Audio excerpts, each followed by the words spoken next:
KDBS 이슈톡톡.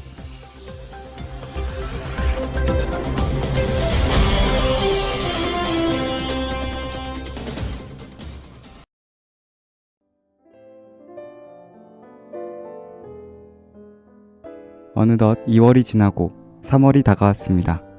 2010년을 맞은 지 엊그제 같은데 말이죠. 며칠 전까지만 해도 추운 날씨 때문에 집에서 나가기 전엔 옷이란 옷은 닥치는 대로 꽁꽁 싸매 입어야 했었죠. 그래도 요즘은 날씨가 점점 풀리면서 옷의 두께도 얇아져 가고 있습니다. 하지만 이런 추운 날씨에서도 그 어느 곳보다 뜨거웠던 장소가 있었습니다.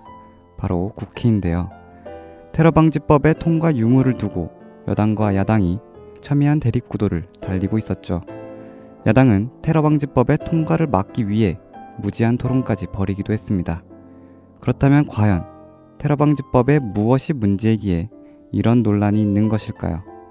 오늘 KDBS 이슈톡톡에서는 테러방지법의 등장 배경과 기본적인 내용을 다뤄보고 야당과 여당의 테러방지법에 대한 의견 소개의 시간을 갖고자 합니다. 또한 테러방지법의 본질적 오류를 들춰보고 그에 대한 문제점을 이야기해 보도록 하겠습니다. 본론에 들어가기 앞서 노래 하나 듣도록 하겠습니다.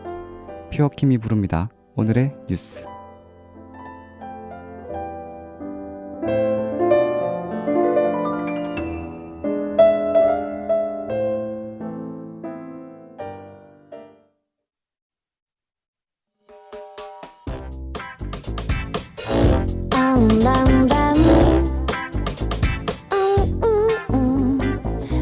오늘의 뉴스 시작합니다. 순간 이동 상용화의 가능성이 국회에서는 더불어민주당이 무려 190시간이 넘는 시간 동안 무제한 토론을 진행하였습니다. 테러방지법 직권상정으로 촉발된 43년 만의 무제한 토론이었는데요. 이는 3월 2일 오후 7시 32분을 끝으로 공식 종료되었습니다. 일부 몇몇 분들은 아니 어떻게 국회에서 그 많은 시간 동안 토론을 계속 진행할 수 있느냐, 그렇다면 다른 정당의 입법에 대한 행사를 방해하는 꼴이 되지 않겠느냐 하는 의문을 제기할 수도 있겠네요. 하지만 이것은 국회 선진화법에 명시된 아주 합법적인 행위입니다. 의회 안에서의 다수파의 독주를 막기 위해 이뤄지는 일종의 방해 행위로 다른 말로는 필리버스터라고도 합니다. 그렇다면 테러방지법을 두고 도대체 왜 이런 설전이 오갔던 것일까요? 아니, 그 전에 테러방지법이 가지고 있는 그 내용에 대해서 짚고 넘어가야겠습니다.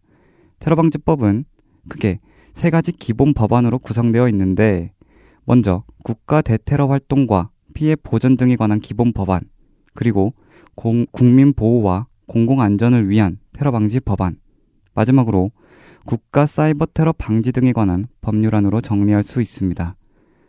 말을 길게 풀어쓰고 또 딱딱해서 그렇지 공통된 내용은 국제 테러의 위험에서 대테러 활동 수행의 법적 근거를 만들고자 한다.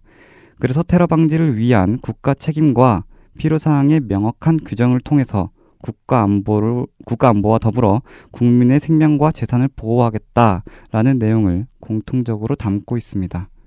결국 우리가 뉴스나 신문에서 보던 테러방지법은 하나가 아니라 여러 법안들을 아울러 포괄하는 넓은 범위의 법안이라 할 수 있습니다. 여당은 테러방지법을 통해서 IS와 같은 세계적 테러 위험이 대한민국을 위협하고 있다.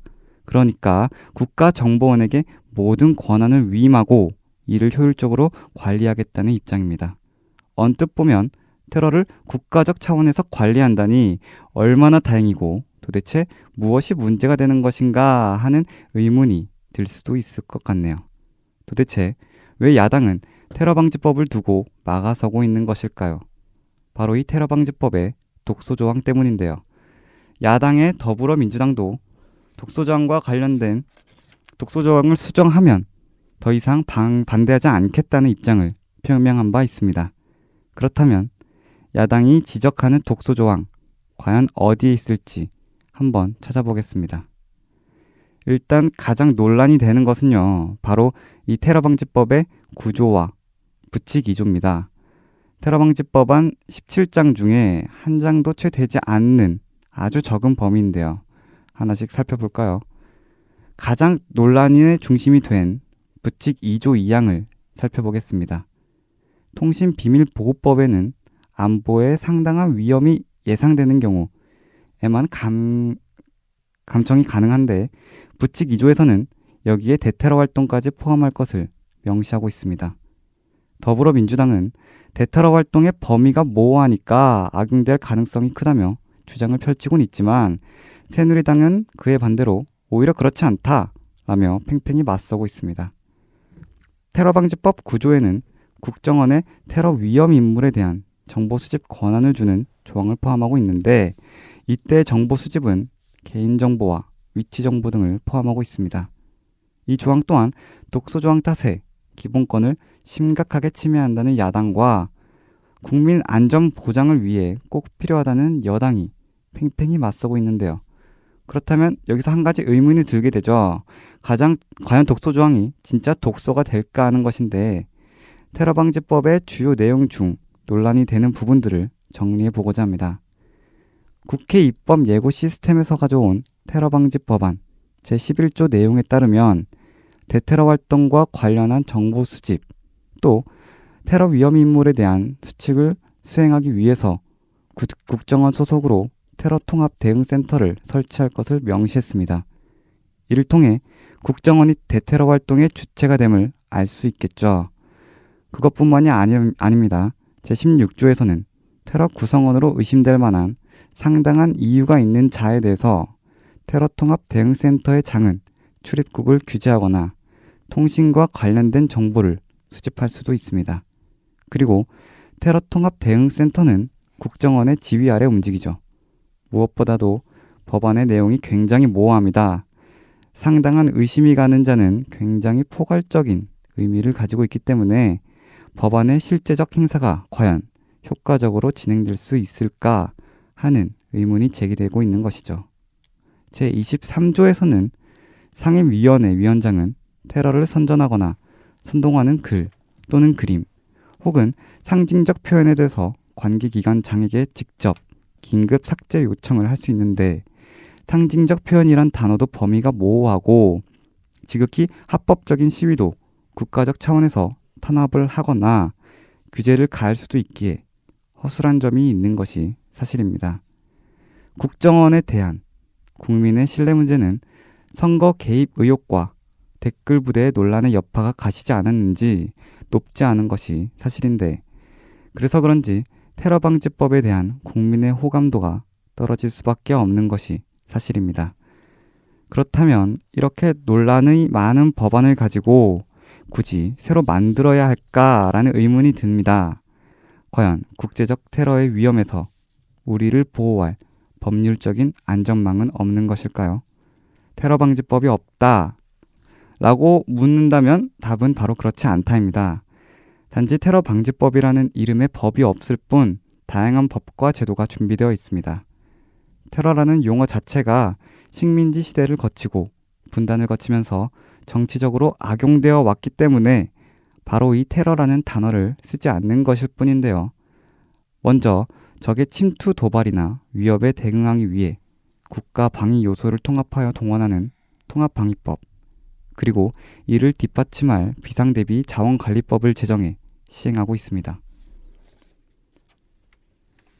국민안전처 또한 2014년 세월호 참사 이후로 새로이 신설되었는데요.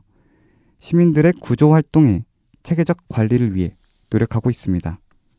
사이버 안전 또한 놓치지 않고 있는데 이미 정보통신기반보호법, 전기통신사업법 등을 통해 국민의 안전을 보호하고 있습니다. 출입국 관리에도 역시 어느 다른 나라보다도 훌륭한 시스템을 자랑하고 있죠. 지난 2010년 G20 정상회담을 준비하면서 57개국에서 입국한 5만여 명의 체류 상황을 조사해 그중 99명을 특별 관리할 정도였으니까 말이죠. 결국 야당 또한 테러방지법의 필요성에는 공감하고는 있지만 기존 정부기구 내 비슷한 조직이 있고 일부 조항은 개인의 자유를 비롯한 기본권이 침해받을 여지가 크기 때문에 테러방지법의 수정을 요구하고 있습니다. 하지만 이 여당은 대테러 활동과 관련된 국민의 기본권 제한을 위해선 법률상의 근거가 필요하고 테러방지법으로 인한 국가기관의 남용과 기본권 침해 문제는 법률의 내용에서 해결할 수 있다고 반박하고 있는 실정이죠.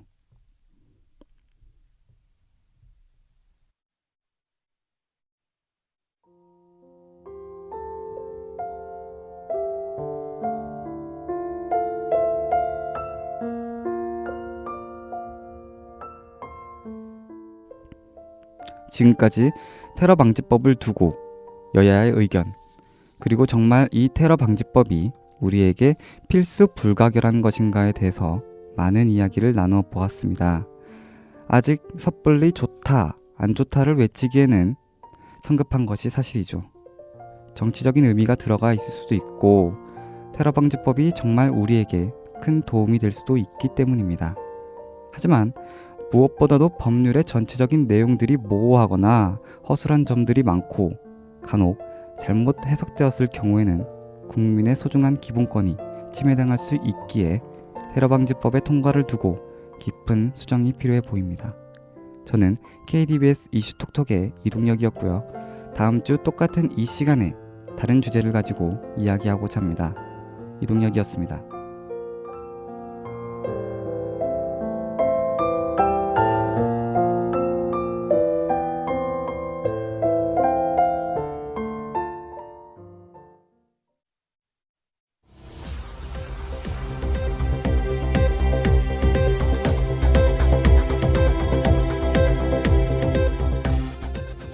이상으로 KDBS 이슈톡톡을 마치겠습니다.